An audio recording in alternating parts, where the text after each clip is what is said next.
to Heart of Scrolls. Sadly, Smogan can't be with us this week, so I have the joy of hosting such a prestigious stream tonight. Joining me, we invited three of the most handsome and talented Scrolls players around. Sadly, they couldn't make it, so I've got these three instead. So joining me tonight... Oh, yes, we're going there. Joining me is my good pal Sisp, who's been with me since Alpha. Hello, Sisp. Hello. Nice to be here, even though you're starting off on a high note here. Yep. Started with me to go on. Also joining me tonight is Ludwig. Yes, it's me, the Overlord, the cute one, and not the handsome. The cute one, yes. Judge for yourself. And finally, we have Dryad, who...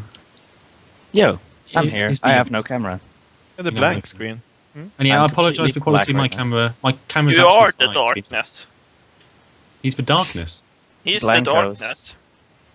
Blankos. Scary. Rip beard. Oh god, people are sad. Dryad being the darkness. Yes. I am They the are banned. darkness. They were banned. Anyway, we're getting off topic.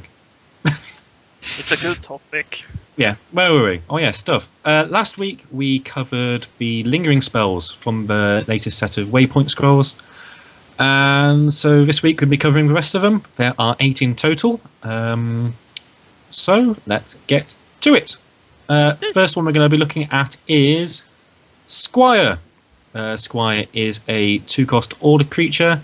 It's a 2/2/3. Other creatures on the same row as Squire count as knights.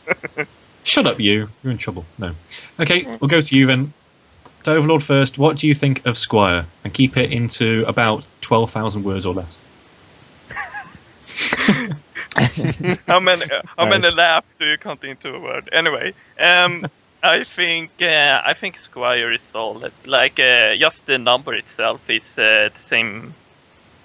She has 2 attack, instead of like the 1 attack from the Ducal Infantryman. So in of herself, she's like Ducal Infantryman but with 2 attack, and that is great. She's like a Kinfolk Scout or whatever. So she's just a solid 2-drop on its own. The Knight thing gives some interesting stuff you can do, but not really. There's not really that many Knight synergy. There is only the Sergeant and the Field of Strife. But still, you can Field of Strife the Skirmishers. That is a thing you can try around, and getting the Sergeant to count down your Skirmisher. It's pretty much just the Skirmisher you want to buff up.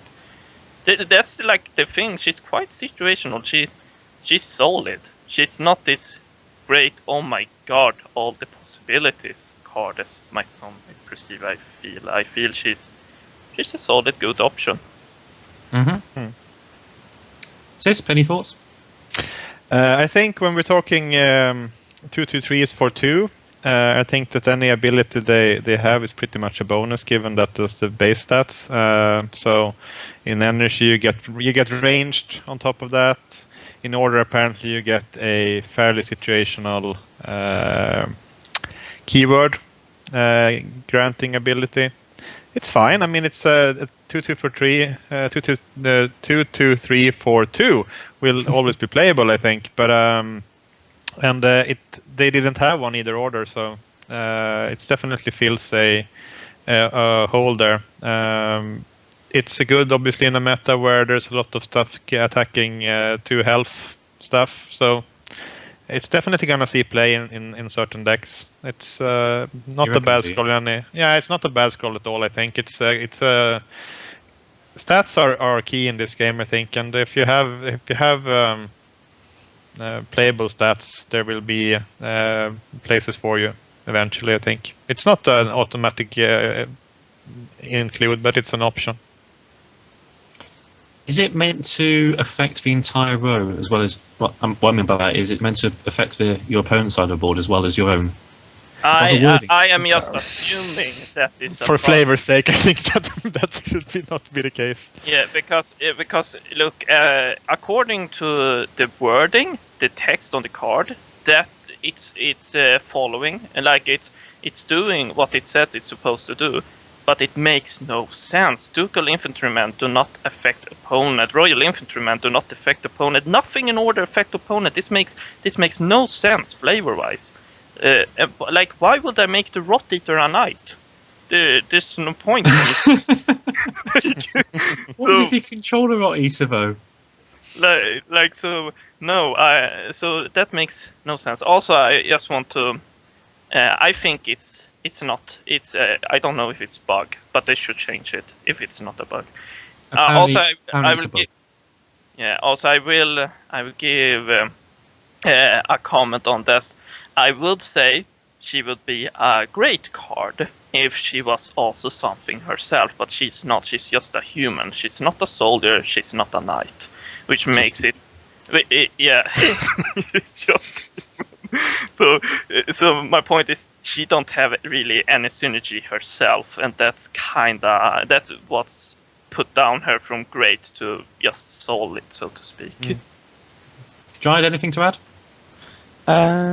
I'll be honest. They honestly summed it up. The stats are fine. The effects are right, and probably gonna see play in some decks, not all. It would be weird if it affects the other side, etc., etc. It's basically all been said. So no, not really. Glad My thoughts are that I built a late game order deck and tested this, and I came to the conclusion that I don't want it because most of my creatures are knights anyway. The only thing it was affecting was like Ducal Skirmisher and I Royal was about Skirmisher. to comment, like, what kind of late game order deck needs this? You're supposed to be the master of deck building here, Blinky. What? You need to put it in an early game You deck. need to probably. test things, and it was for a video, and it was very. Well, test it more in a deck. Test it more in a deck that is using both. Like, you start off with the non-knights, and then you transition into the more knight part, and then you have this to help out the early non-knights to get benefits from the knight part later on. I've let him down again, haven't I? The problem right now is that there's so few night triggers, obviously, that it's not. I mean, it could even be that awkward moment where you're playing your Order Decay deck and your Harvester gets Bloodline tainted together with some of your humans just because they were in the same row and it triggered on the night. Yeah. Well, the main thing it's not very likely that it's going to affect Knight anything. Sergeant synergy, aren't you? Knight Sergeant synergy in Fields of Strife is probably what you're looking for. It's the only thing that you have right now, so yeah. Yeah, it's the only thing you got. But you probably can, not enough. I mean, like, it's just nice. You can make it work.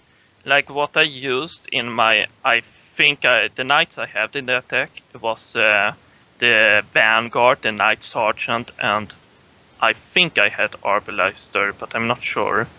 That was the 3 knights, but that was all I needed, and then I had this guy to an Esquire to make more knights if I wanted, and use these. Use the Field of Strife also, but so yeah, it's still that's the thing. It needs all these components together to work. It's not like you can just have 2 and it's all nice. You kind of need 3. Well, you can just have 2 and yeah. So now you know everything about Squire, guys. 10 minutes of Squire conversation here. It's been covered now, I think. Keep those arms moving because the next creature is Storm Knight, and it has the best animation ever. So everyone, Dear you go first. 10 out of 10. I love this. It is like it's just doing disco, going. Yeah, he's fucking amazing. Everybody's. Well, should we move on to this guy? Yeah. That's got it now. It's going like this. Like, it's a quality commentary here on the set. I want Ice Cream to play some music under this, like it's like something like that. Flashing lights going off. Yeah, exactly. And anyway, then it goes Storm Knight. And then it goes for its attack. That's his attack. Storm Knight, it's a 5-cost order creature. It's got 4/2/5 and it has move 2. Interesting words. Instead of just saying move 2, it says Storm Knight has move 2, and I don't know why they did that, but he possesses move 2. It says has move 2 instead of just saying move 2. Don't know. Anyway, Storm Knight. It looks pretty good to me. Dryad, what do you think? Does it send shivers down your spine? I don't like the idea of Order getting more things that I can't run away from, so yeah, I am pretty scared. I think it's very good. If you're gonna run a late game Night deck, it's probably in there, as in, of course, it's in there. And it's gonna crap on some things. It has good health, like really good health, and its attack is still fairly solid. It doesn't cost crazy much yet, so it's sort of a good transition from your early game cards, like your walls and whatever, if you're playing Overlords kind of thing. And Move 2 is just, in my opinion, one of the best abilities that I know of. Because the whole thing about the board is like, you can run away from each other, and you can't really run away from this guy. End of story. Next. It's an almost straight upgrade to flying. Oh god, So- yeah. Yeah. It is. It's like overpowered flying, so it's pretty good probably, if flying is anything. I think it's a great card. However, I'm still on the fence if I find it balanced or a bit too strong. If it is a bit too strong, I will decrease the attack possibly to 3. I will not decrease the health. Oh. But what I am feeling with him is that like the difference here between him and the Wings Captain, how the Wings Captain was before, is that he's not taking his pals with him. He's going solo into this. And also, his countdown doesn't have to be 0 to get Move 2 as well. So he's but he's a bit problematic like that. He can, if you're gonna use this to your advantage, like you're 2 rows away from the opponent, and then you move in using this 2 movement to get to your opponent, only he will move there unless you drop more stuff, which is what you want to do. You want to drop something with him or whatever.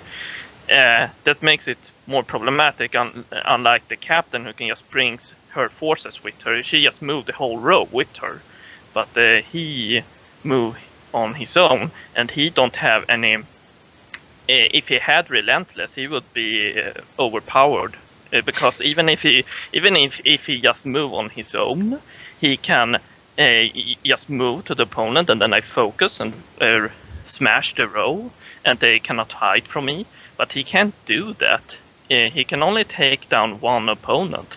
That makes him good, but I'm just, is he balanced? I think he is, but I'm not entirely convinced if he's balanced or a bit too strong. He is very costly for taking down just 1 opponent and going out solo, so to speak. Han Solo, yeah. I think he's very strong, but there are 3 playable 5-drops in Order now. Late game Order really only has enough for 2 slots, I think. Vanguard, Knight Sergeant, or this. I remember, Blinky, when you were like, Mojang, Order needs another good 5-drop now when they have lost the Night Scholar. Well, you got it. Now you have. Did he use that voice? Is that he gave voice Knight effective? Sergeant. Can we use it again Knight to get Sergeant, stuff we want? I see Storm Knight as being played in Temporal Order decks more than late game Order decks, because I just think you still rather play Vanguard and Knight Sergeant over it. That is also a good thing about him. The good thing about him is that he don't need synergy. He's just good on his own. You can play this in. You can play this in any kind of deck. You can play this in a Bloody Structure deck and just use him. Like. Well, I pwned Cisp with it in a game today. Yeah, I've been pwned against that card a lot now. So I think I mean, if anything, he's extremely solid. I think it's just that extremely solid.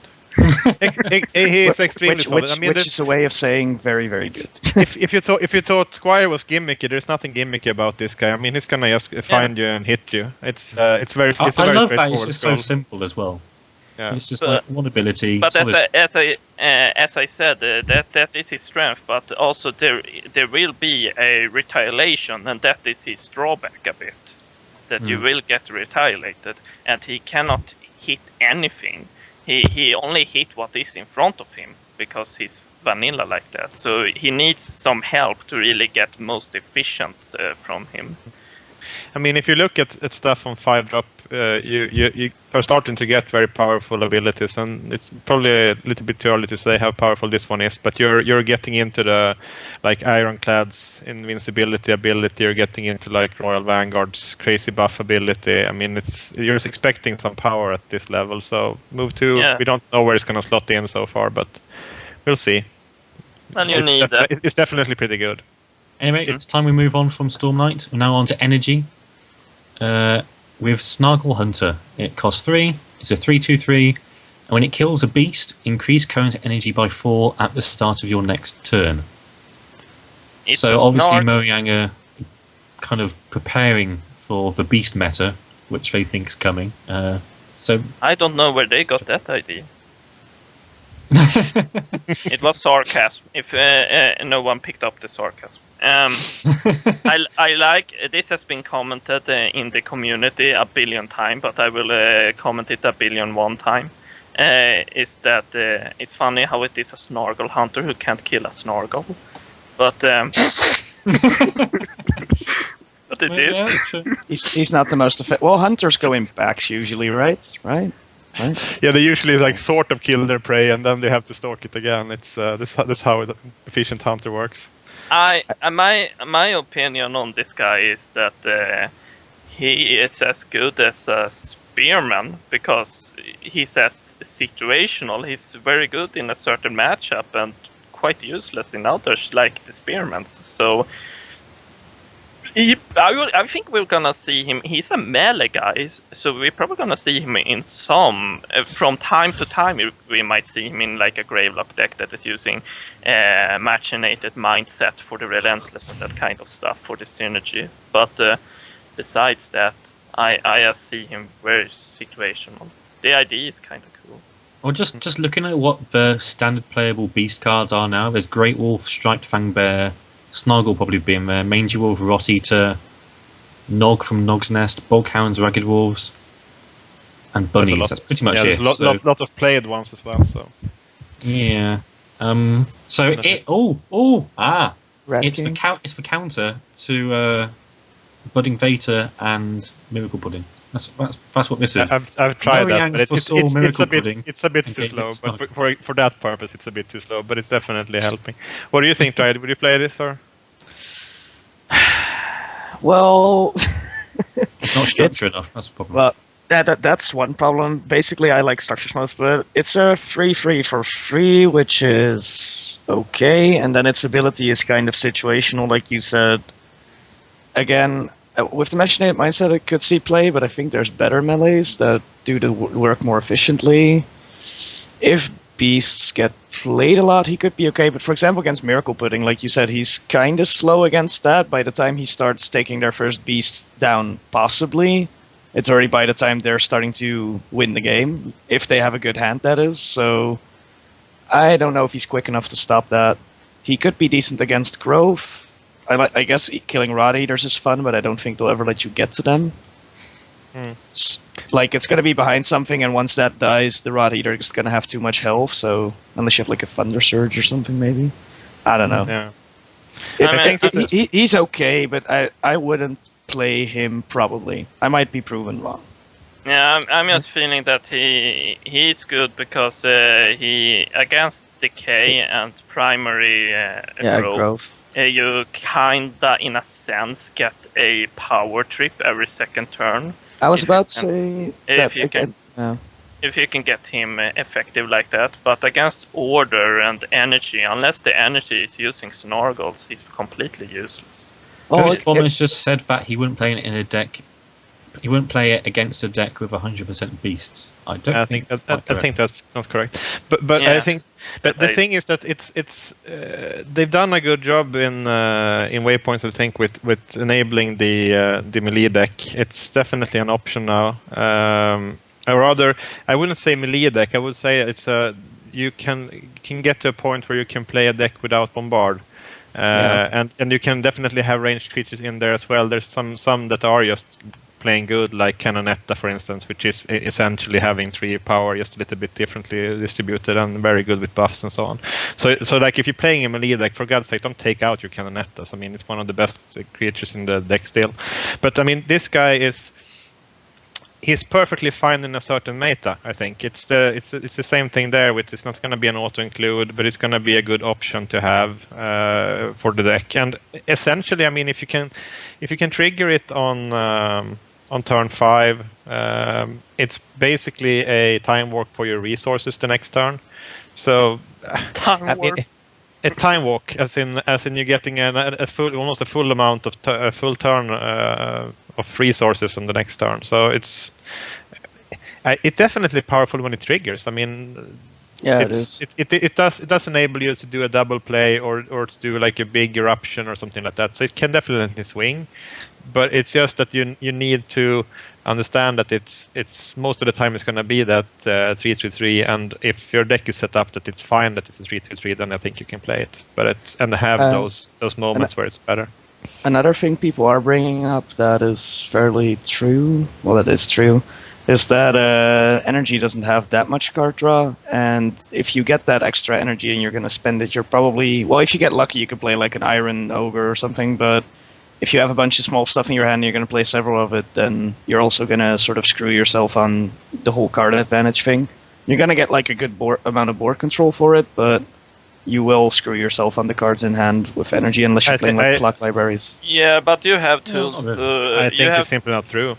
Yeah, I think that's just the wrong way of thinking of it. Because if you're emptying your hand, it's the only thing that's gonna punish you is really board wiping. So I mean, it can't hurt to accelerate your hand like that unless you're afraid of like Quake or GD Control or something like that. Then obviously you don't play like that. But, I would say it's having a turn where either you ever play a 4-drop or fear or something. You know, it's kind of that sort of thing. So not really using card advantage there, would you? Yeah, I think it's a game. Don't think it's a problem, that one. I think we have talked a lot about Hunter now. I would agree. Let's move on to Uma Thurman. Covered. Oh Okay, god, so- Uma Thurman. Yes. Uhu Long The Nose. British Cost guy. 4. What? The British guy, yes, as Giant thought it was. Yes, Brian thought it. Oh god. We'll keep that story to ourselves. It's a 2/2/4 for 4. It's unique. It's a grave lock. I mean, its countdown is 0. You may reset its countdown to increase your current energy by the number of grave locks you control. It is insane. Jayad, go. I like this card a shit ton. I like mono energy structure, as you know, and this is basically a card that does what mono energy structure does, but it does it in a different way. The whole resource ramp thing, but it's temporary, and it's sort of depending on board control again, which I like, just like with Machine Chant, for example. I really like those sort of cards. And on top of that, I like that the Grave Locks have a way of accelerating their amounts on the board. You could play, for example, if you have enough board control, which you probably won't, but it could be cool. You could play like 2 Elders on a turn where you usually would only be able to play 1 in a Spark or something. It could get pretty crazy, honestly. I really like him a lot. He's my favorite Gravelock that they released, basically, for a good reason, because he actually does something with resource gain, which is It's what I a like. pretty easy choice for the Gravelock card to being released, isn't it? Anyway, Fair. I mean, even if it triggers for 1, it's usually pretty solid. I said earlier that stats were king, and 2/4 for 4 is nothing to write home about, but he has that important 4 health, which is the key for the 4-cost caster guys like Stitcher and so on, and it's really starting to be like the Cursemonger is the odd bird out with that powerful ability and 3 attack. It's the same with Brother of the Wolf, for instance. But for modern design, this is pretty much as good as the stats we can expect with a powerful triggered ability, I think, every other turn. So I'm pretty happy with him. Unique is a bit interesting. But I mean, it's. Well, would you want to face babies on a field? Maybe not. I think it's maybe it isn't that interesting. I mean, it might limit him to 2 copies in a deck, but I would have no problem playing 2 of these and 3 Greylock Elders, for instance, as the only Greylocks in the deck. Even if it triggers as one, as I said, it's usually You can choose between that and the attack, and it's makes all the difference, I think. It also introduces new maths where you got to actually play Gravelocks first and then increase your energy to gain energy that way. So there's new sorts of combinations you got to be looking out for. Yes, Definitely. I love this guy. Ludwig, Order doesn't do too well against energy most of the time. Do you fear a long nose? If I have a long nose. Do you No, fear do you a long nose? Do you fear the long nose? Where did you get that off that? I do not really fear the long nose. I think long nose. I think it's just a good, Win more cards? a good card. By the way, Sisp, do you feel that the Night Scholar don't have a potent ability? You're saying he's a 3/4 with ability, but He was anyway. a 3/5, so I mean we're taking it slow with him. Okay.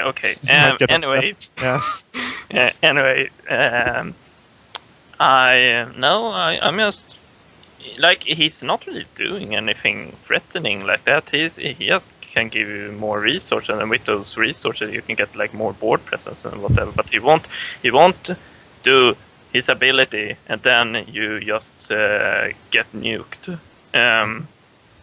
So no, I think it's nice. Good. Quick poll, because there's a discussion in chat about this.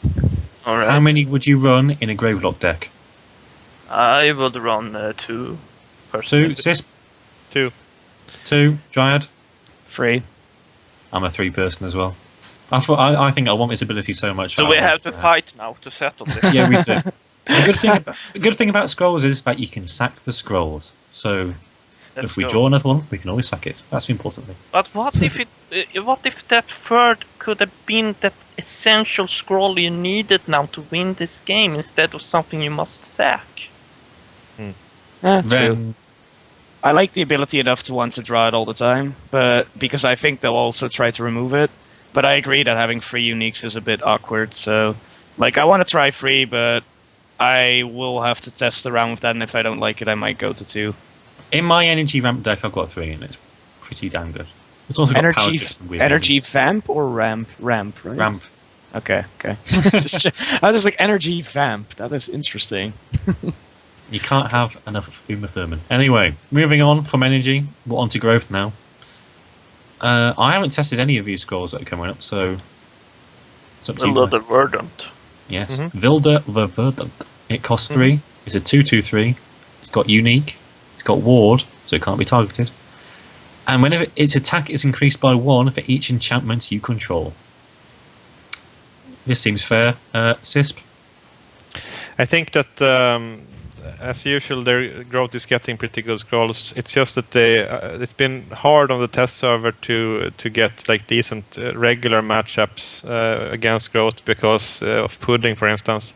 But I mean, obviously, as we said earlier, she's gonna be a 3/2/3/4/3 most of the time with ward. Fantastic ability with ward also, and one of the more persistent ones that have it innate. I mean, Revenant isn't really persistent. Some cool combos you can do with that, for instance, with Blight Seed and so on. And also, she innately triggers off the thing that you want with ward, which is enchantments. So, just very, very solid, I would say. Almost a straight upgrade to Breaker, for instance. So she will definitely see some play. It's the same thing here, and it's compounded the unique part. The lower we get into the costs, I think that it's not necessarily, unless you're running a very dedicated ward buff deck, then I don't think that you want 3 in your deck. You're probably gonna run 2, but you will rarely get punished for running 2. Yeah. I remember the days where growth had no 3 jobs that were playable. Yeah, those Now days we've are got past. tons. Now it's just so many. Wildlings, Berserkers, horrible field of events. Anyway, Dryad. Yeah. What do you think? Let's see. Bit low attack for 3, but it's gonna buff its attack. Ward is really ridiculous, actually, with an ability like that. And if you throw a bunch of what are they called, stag hearts around, then this is gonna get pretty crazy. Especially if she has like one of them herself. Like, her health is a bit low, so she can die quite easily. But if you throw like one of your health buff things on her, then you should be fine. The plus side, of course, is that she hides in the back and she's spell immune, so that makes it harder for you to take the free health down, but I would still probably throw something on her to get herself a bit more healthy. The only thing that's pretty funny with her is that even though she's obviously very pushed and powerful, she's probably worse than the Mystic in the enchantment deck anyways. Yeah, she is. Just because Mystic is so incredibly insane for insane Yep. good value. So, but I mean, it's not necessarily that Mystic will stay like this forever. I mean, it's obviously where a lot of enchantment power poured into one scroll, and they go very well together also. So. Ludwig, any thoughts? My thoughts is that first of all, I had some hard times testing these growth cards because I really suck hardcore when it comes to deck building growth for some reason. I can deck build the other factions, but growth I really suck at. But my overall feels about her is that I think she is really good. Is she too good? Maybe. It depends what we get to deal with wards. If we get anything for that. Some factions have really tough dealing with wards. Others do not have as tough to deal with the wards. And because you can really buffer up to Oblivion, and that will still be profit. What factions deal with Ward well? Remember that they will change the hymn to be fully heal. So you have a tool if you want to just go full heal, if that is a requirement for whatever reason. I'm not saying hymn will be used, I'm just saying it's out there. But what I'm really curious about is that will the do Jesus jump and a galaxy punch and has a barrier against the opponent's spells and enchantments, yet she's not a mystic. This confused me. But sure, whatever, Mojang. As you said, some factions do deal with ward better than others. What other factions that you think are best equipped to deal with ward? I think it's Order. I think Order and Decay. The mirror is. She has very little text in the mirror. Order and Decay has most tools because Order can move around on the field and increase their damage.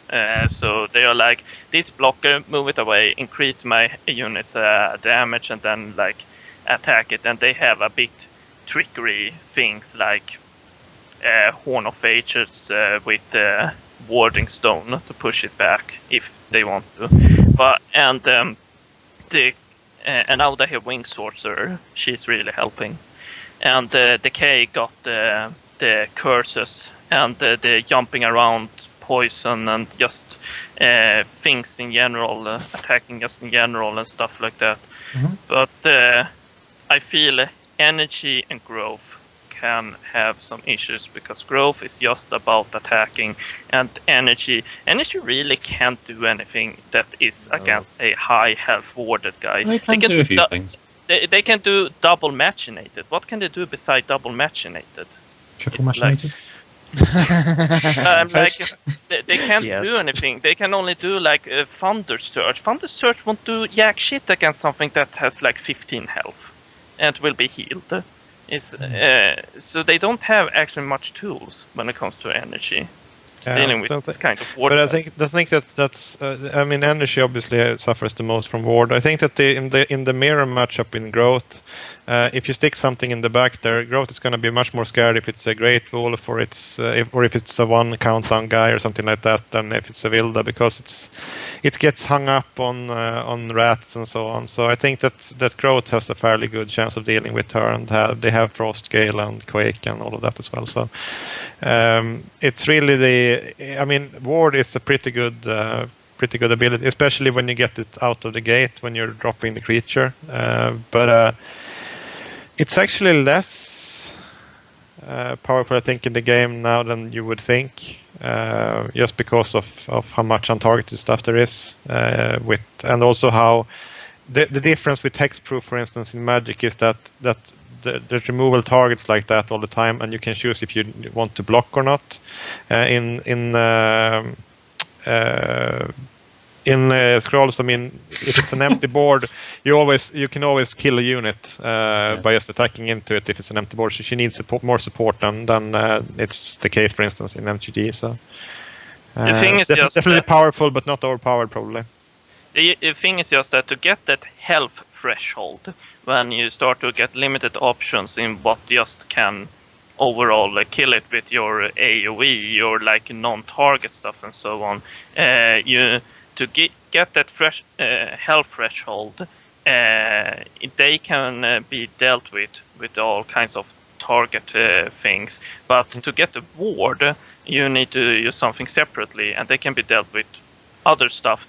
So in order to get a lot of health and ward, you need to use two separate things on a third thing, and that is often more tricky than not.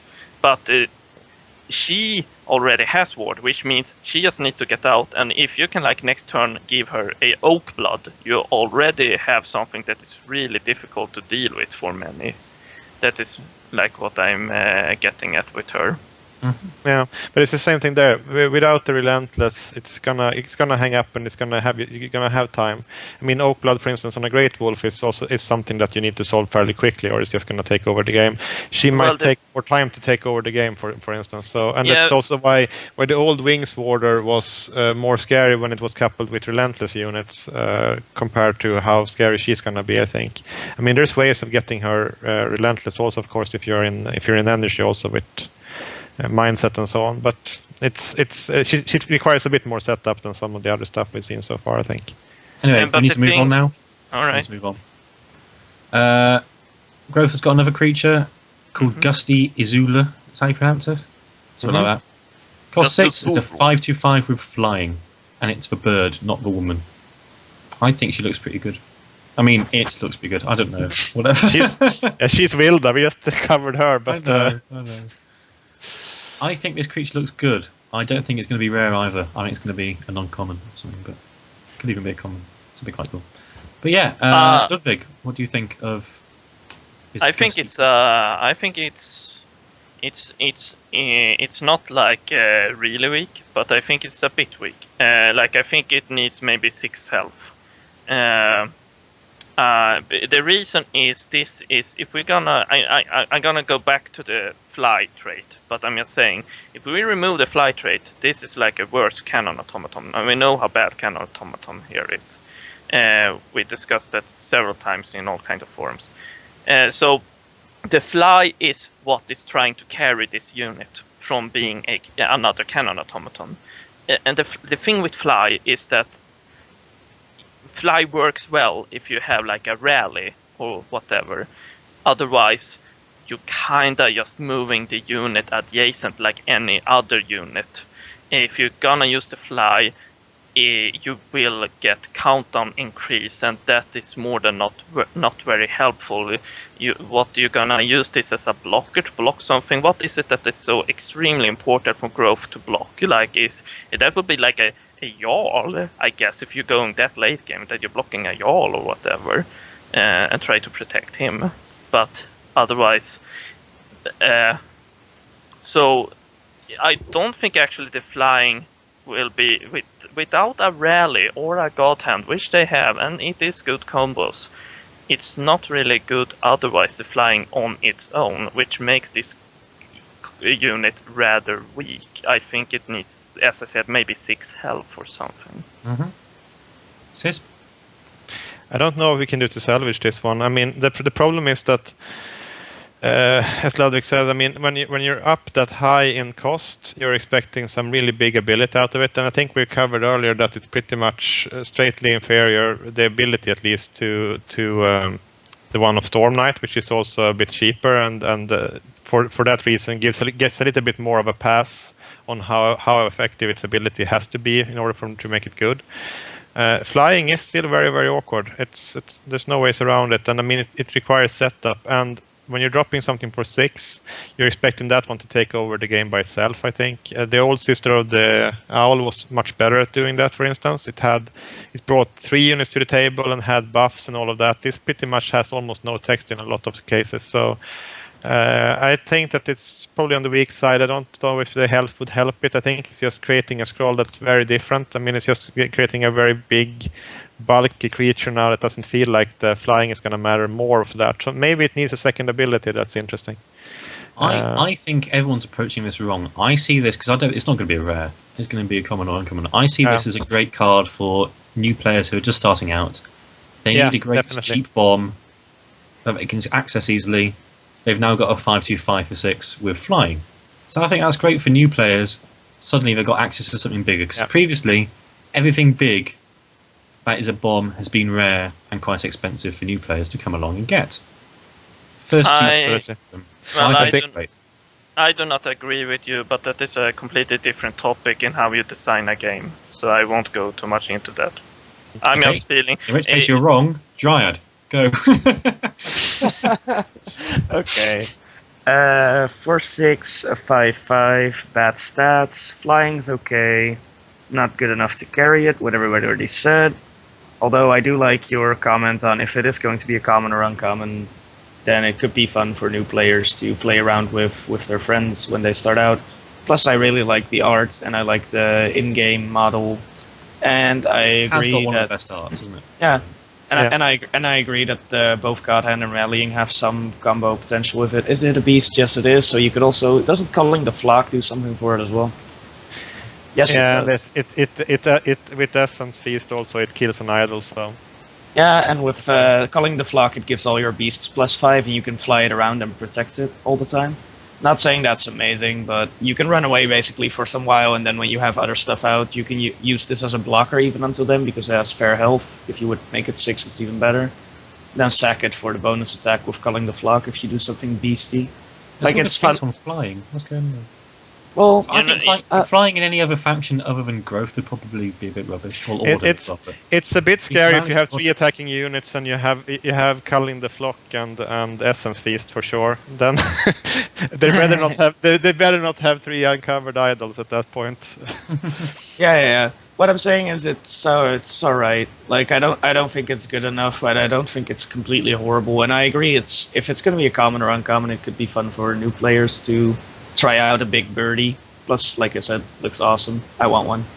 You know you're scrapping after good points when you're like, well, it got good art and new players might have fun with it. Like, and then you're I agree. It's not a competitive top deck card. I would agree with that.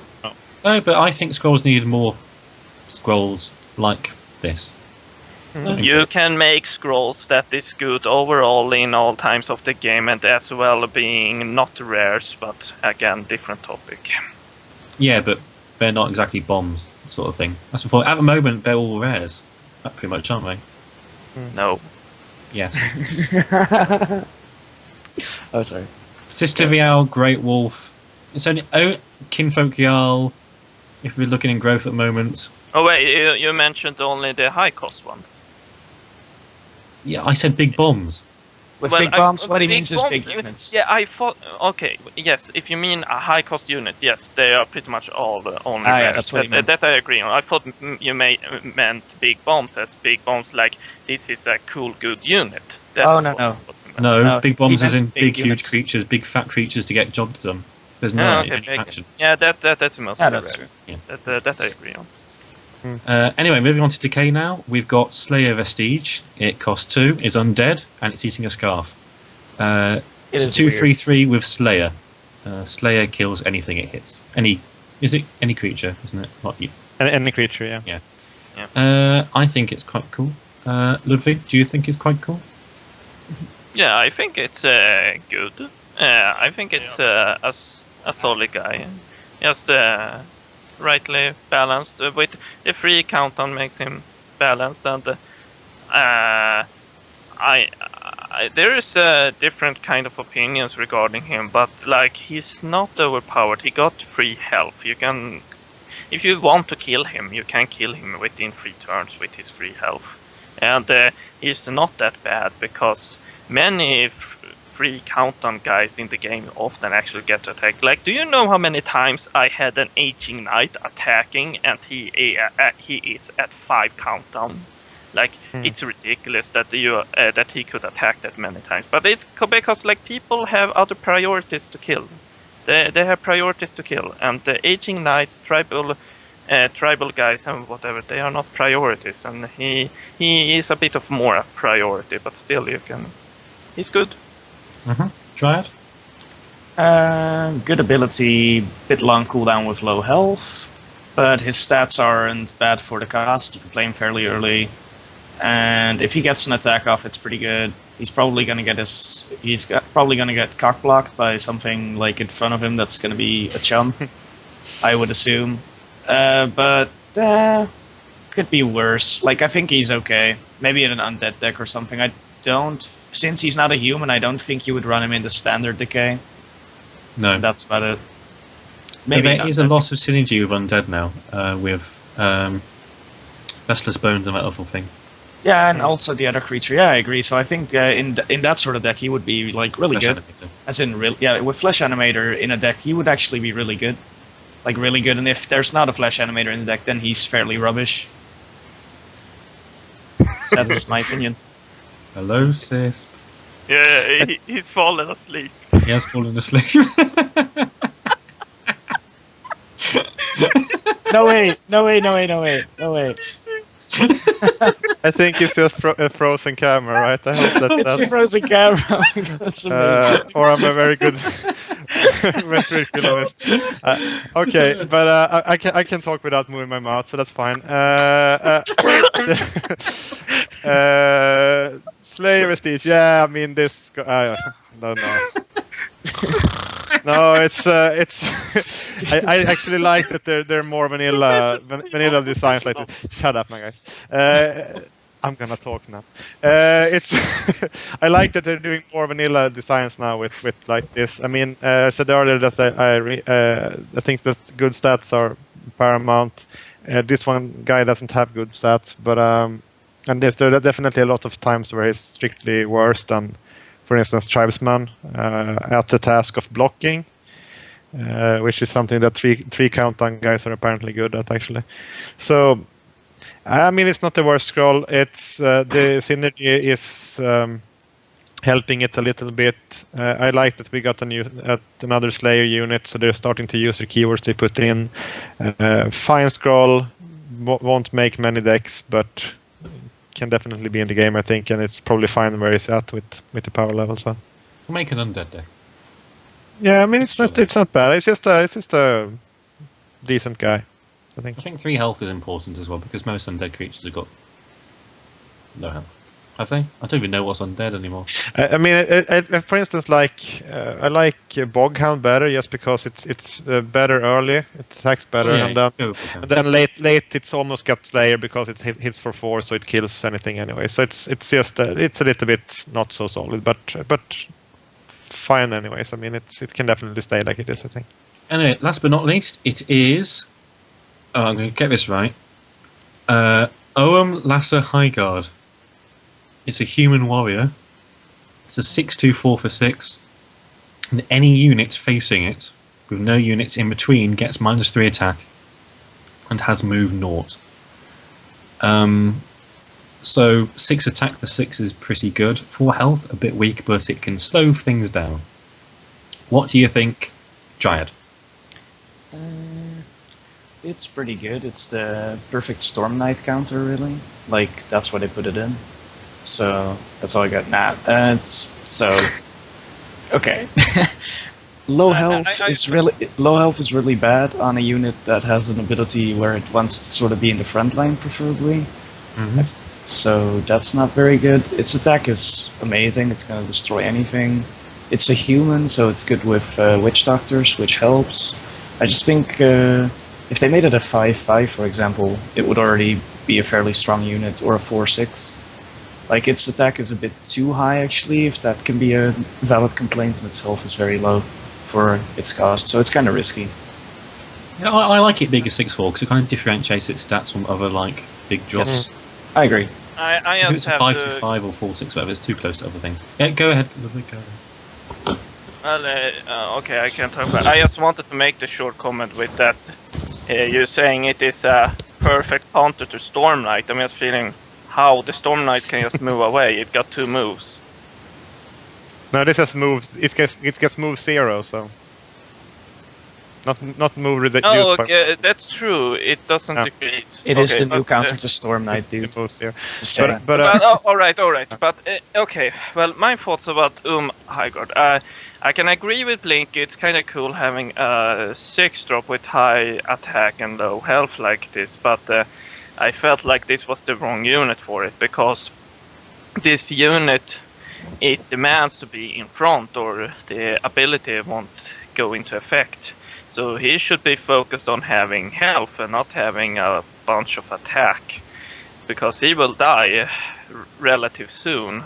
And what you want him from is being a human in the front there and doing his effect thing. And the effect thing is a bit questionable. Is that what do you want that is in front? Because that is what will matter. If you like use it on a Storm Knight that is in the center or whatever, the order player will just put some kind of blocker in front, and he can now move again. While or kill. uh, Most importantly, he can just kill. or kill, and with growth they will put a rat, like Rat King, in front, or a Sister of the Fox, whatever, and with decay they will put a like In My Tribesman or Ripper or whatever in front, and then with energy they will put an Automata Forge or whatever energy do put in front, and I'm like, I'm not sure what he actually can block well. Like, what can he use his ability very well on that will be beneficial against the opponent? Because he can only really lock down a blocker. So that would be, it would probably be most efficient against Order, because Order sometimes block with like the Vanguard and whatever that has a high health, and those are quite nice to just lock down. But it does protect itself, which is quite good. Anyway, we need to move on to CISP. Quick thoughts? I like the design. I think it's a really nice looking scroll. It's a very unique effect. It's pretty cool. You can see the flavor of it's freezing the guy into place with the fear effect and making him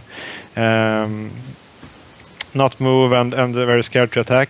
Problem is that it almost does nothing. I mean, it's probably one of the easiest scroll in the game to play around. And as I said earlier, for 6 cost, for it to be considered in in ranked, I think it would have to do something else or something better than that.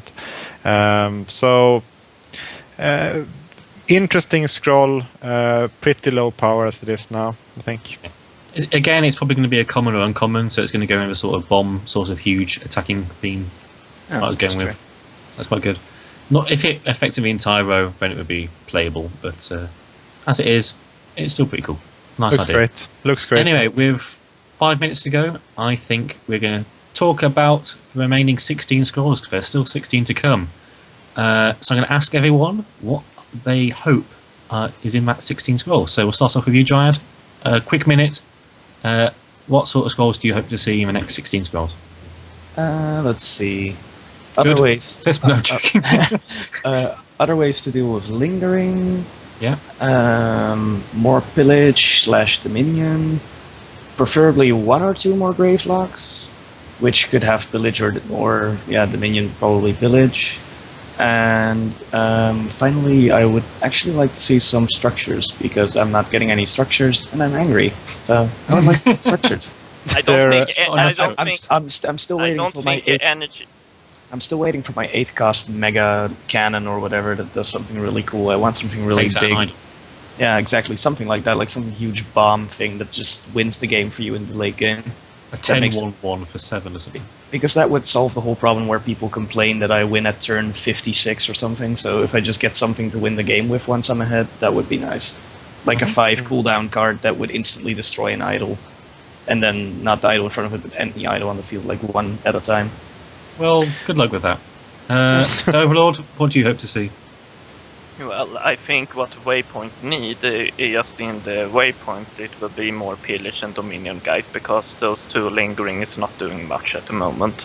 And I really don't feel like waiting 6 months for next set before we get something that can actually make these two lingering works. But I'm not having too high hopes about that.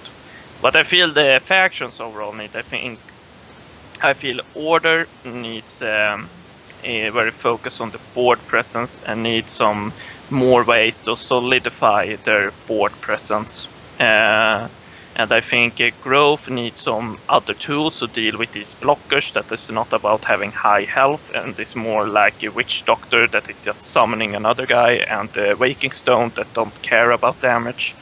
And then I feel Energy, as I talked about, having issues with the ward stuff that has so high health. They should be having issue against ward, but not on that level. And the K, I'm just feeling that maybe they could use some kind of more defense in their undead deck. Undead deck maybe should not get a super healthy guy, but they could use some kind of more defense-like, because it's very squishy for the most part in the undead. Okay, finally, Cisp, what do you hope for? For aesthetics sake, I'm hoping for more Pillage and Dominion, since there's now 2 scrolls in set 6 that affects Pillage and Dominion in the lingering ones, but there are no Pillage or Dominion in the set, which makes it a little bit weird. I think that what I'm so far mostly disappointed with the set is that apart from the lingering and the anti-lingering, there's 0 playable spells in the entire set so far. I'm expecting to see some actual spells now with effects in the last 16 scrolls, or I'm rather hoping for it. They would spells interacting with the current creature base that we have will change up stuff a little bit. Just adding more creatures to it will just switch out creatures, I think. So it would be good to have some changes to the spell sets that we're playing as well. Obviously, I'm a little bit interested into seeing what the last 2 uniques will do. I'm a little bit scared since the Order one will be a 5 or 6 cost with a powerful ability most likely. So You reckon, do you? I mean, they spoiled earlier that they were 3, 4, 5, and 6 cost. We've seen the 3 and 4. It means that you're going to get another late game Order card. If it's going to be enough to push out something in that deck, I don't know. But the deck is starting to look pretty good as it is. So it's going to be interesting. To be fair, they said it will span from 3 to 6. They didn't necessarily they will all cost 3, 4, 5, 6. It could be 2 5s, for example. Yeah, I'm gonna bet on a 5 and a 6. Yeah. There has to be a 6 Anyway, in there. we need to wrap things up now because we have reached. My last request. Can I make my final request? Yes, you can. Gravelock in Order. Faithful Gravelock. Make it happen. Go. Okay. Bit of an odd one. Okay. So yeah, that's the end of the stream. We managed to cover 8 scrolls in 1 hour. I think that's pretty good going. There you go. Next week we'll be talking about something else with different people and a different American face. Thinking, or just a different face, not American, whatever. Rubbish at closing things. So I'm going to say thank you for watching, everyone. Thank you to my guests, Dryad, Cisp, and Ludwig. No problems. And Ice Cream to hosting, and all of them, other people and stuff. So yep. See you guys later, and goodbye. See ya. Yep. Bye bye.